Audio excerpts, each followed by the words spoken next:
생각을 해보면 제가 과연 10년 전에 지금의 삶에 대해서 평범한 사람으로 일반적인 생각으로 내 10년으로 만약에 생각을 했다면 나는 안 됐을 것 같아요. 그때 당시에 나는 분명히 말도 안 되는 생각을 되게 많이 했고 비이성적인, 비현실적인 생각을 정말 많이 했어요.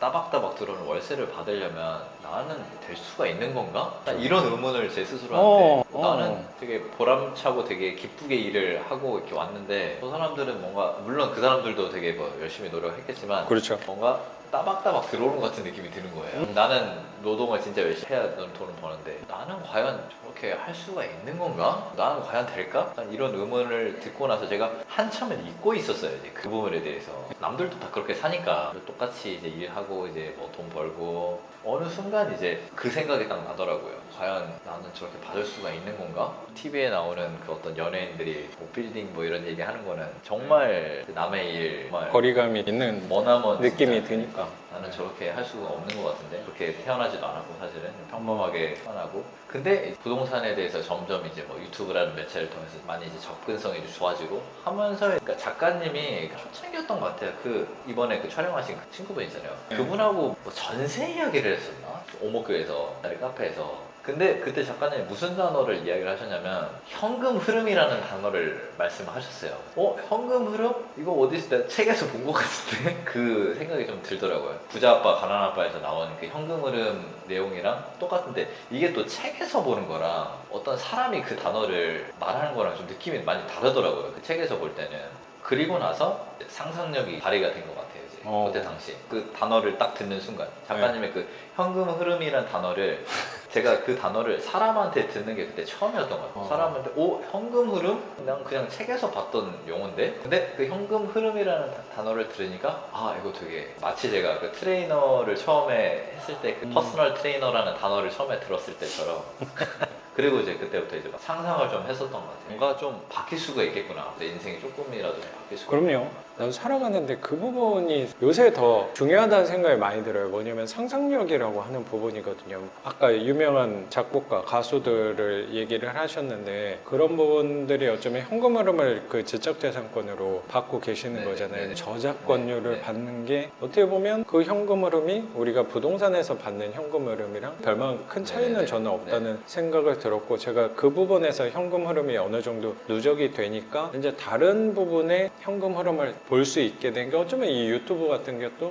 금액은 적긴 하지만 현금 흐름이 발생을 하게 된 부분도 그렇고 책을 거의 뭐 인세는 뭐 들어오진 않긴 하지만 하나 책이 있는 거고 또 두 번째 책이 나오니까 거기서 또 파이프라인이 하나 더 생긴 거잖아요. 크기도 뭐 얼마가 될진 모르지만 그러면서 생각을 해보면 제가 과연 10년 전에 지금의 삶에 대해서 평범한 사람으로 일반적인 생각으로 내 10년으로 만약에 생각을 했다면 나는 안 됐을 것 같아요. 그때 당시에 나는 분명히 생각을 했던 것들이 말도 안 되는 생각을 되게 많이 했고 비이성적인, 비현실적인 생각을 정말 많이 했어요. 그 공상력과 망상과 그런 상상력 덕분에 저는 지금 현실로 펼쳐진 것 같다는 생각이 있어요. 지금의 삶은 말이 안 되는 거거든요. 회사를 안 다니는 것 자체가 말이 안 되는 거죠. 그리고 월세를 그만큼 받는다, 낙찰을 이만큼 받았다, 책이 2권이 있다, 유튜브 구독자가 10,000명이다. 그 부분도 나는 말이 안 돼요. 나 같은 사람이 내 자신만 보고 내다봤으면 저는 안 됐어요. 현실적으로 살아가면 그 현실이 너무 답답하다는 생각이 드니까 어쩌면 도망갈 수 있는 비상 탈출구 같은 거는 비현실적인 부분으로 내가 생각할 수밖에 없다고 생각했던 것 같아요. 근데 그런 상상력, 비현실적인 부분에 대해서 생각을 많이 하고 살아왔더니 뭐 사람들은 이상한 사람이라고 생각할 수도 있겠지만 그 비현실이 이제 현실로 펼쳐진 게 아닌가라고 생각이 요새 많이 들어요. 그래서 선생님이 원래 예전에 5살 때부터 그리고 성인이 돼서 서울로 상경하고 했을 때 현실적으로 생각하면 광주에서 인천 간석 오거리로 올라온다는 게 그거 제정신이 아닌 놈이거든 어떻게 보면. 근데 그런 부분이 있으니까 내가 좀 비현실적으로 상상력으로 생각했던 부분이 선생님도 일부분 도달한 부분이 굉장히 있다고 생각하고 그런 부분 때문에 지금 선생님 진짜 무일푼에서 시작한 사람인데 영원이야 이제 영원.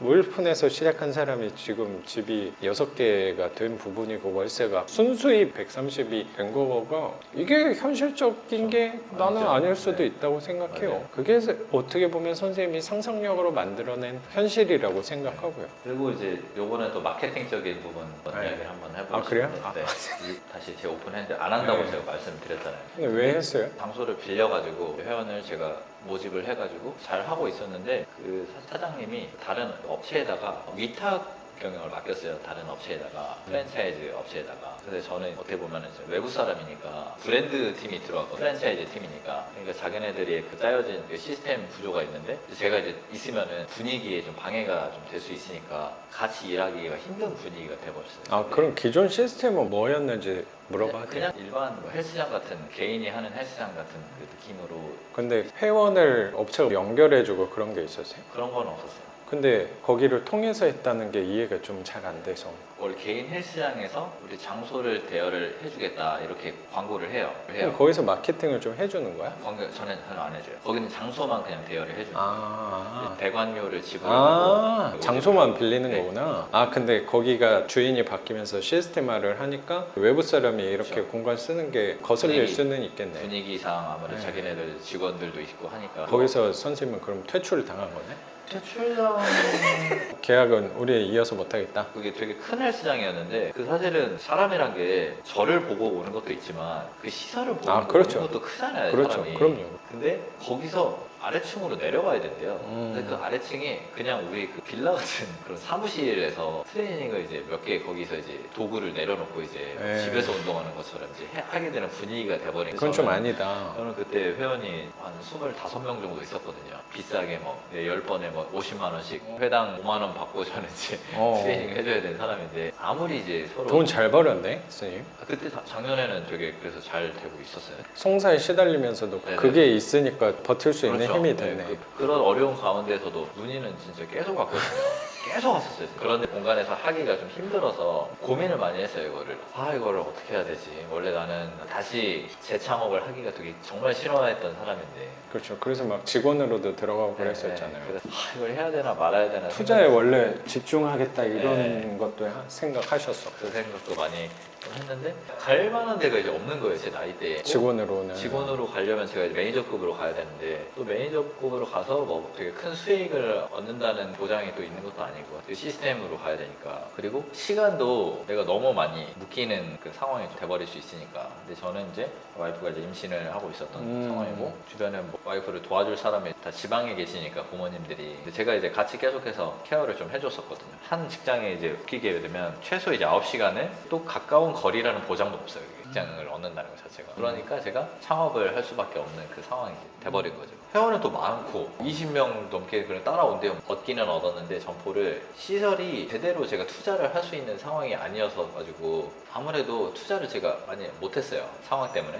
투자금이 보통은 이것도 이제 말씀을 한번 드리면 좋겠는데 저희 경매 투자랑 좀 비슷해요. 이 네, 자체가. 기구를 사야 되는 거야? 기구 및 인테리어를 해야 돼요. 네. 근데 그 비용이 보증금을 빼고 그 시설 투자비만 보통은 다른 사람들은 면적은 얼마나 안 돼? 1대1로 하는 거니까 그렇게 크진 않을 거야. 20평 정도 되거든요. 20평. 요요보다는 좀 넓겠네? 20평인데 그게 평당 인테리어 비용이 보통 한 120 정도 돼요. 그럼 한 3천만 원 돈 해야 되네? 인테리어만 기구 빼고 기구는 한 기구도 그러면 좀 비싸죠. 기구 비싸죠 이제. 기구도 그 정도 평수에는 보통 한 2천만 원 정도를 투자한단 말이에요. 보통 한 5천만 원 정도를 투자를 네. 해요. 근데 저는 놀라시면 안 됩니다. 1,000만 원